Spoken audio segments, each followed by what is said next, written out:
Hello and welcome to WP Clicks YouTube channel. In this video, we're going to show you how to create a Google Analytics account for your WordPress website. In order to do so, you will have to have a Google account. In case you don't have one or want to use a separate account for analytics, go to accounts.google.com and create one. Assuming you got that settled, we'll move to the actual Google Analytics account. Go to analytics.google.com and click on Sign Up. The first thing to do is to pick between website and mobile. Click on website and then fill in your account name, which will become the designated Google Analytics profile name for your website.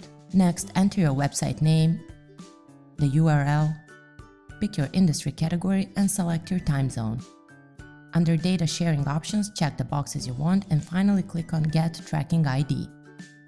After agreeing to the Google Terms of Service, you'll get your Google Analytics tracking code. Hang on to this piece of code, it is very important not to lose it since you're going to use it to actually connect your site to Google Analytics. To learn how to install the code on your website, check out the video link at the top right corner of this video.